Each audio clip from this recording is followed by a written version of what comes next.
प्रश्न क्रमांक पहिला तुमच्या स्क्रीनवर आहे. काय म्हटलेलं आहे? एक काम 15 मुले 20 दिवसात पूर्ण करतात.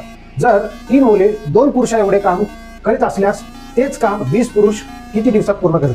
अशा पद्धतीचा प्रश्न आहे. आता आपल्याला काय करायचं आहे? सिंपल गोष्ट आहे की या जर नंतरचं वाक्य आपल्याला पहिले सोडवायचं आहे. जर नंतरचं वाक्य पहिले सोडवायचं म्हणजे बघा, पुरुष खाली पुरुष घ्या, मुलाखाली मुलं घ्या.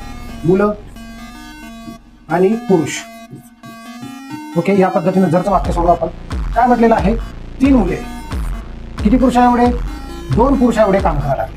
तर पुरुषाखाली पुरुष 20 पुरुष ते काम किती दिवसात पूर्ण करतील? या पद्धतीचं आहे. बघा, पहिले हे आपण सोडून घेणार. म्हणजेच बघा, 3 गुणिला 20 3 गुणिला 20 छेदात 2. ओके, आता भाग द्या. 2 बे 2 10 20 3 10 30. इथं आपलं उत्तर संपलेलं नाही, लक्षात ठेवायचं आपल्याला. हे 30 आपण काढलेलं आहे या जर नंतरच्या वाक्याचं उत्तर. आता काय करणार? 15 गुणिला 20 घ्यायची. आता या 30ने येणाऱ्या 30ने आपण याला भागून टाकायचं. सिंपल आपण या प्रश्नाचं उत्तर काढू शकतो. बघा, आता आपण याला भागणार. कशा पद्धतीने भागणार बघा.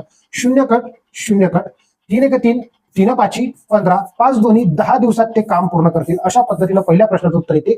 ऑप्शन क्रमांक 4. बघा, सिंपल पद्धतीने आपल्याला 2 ते 3 सेकंदातच प्रश्नाचे उत्तर सोडवायला लागते.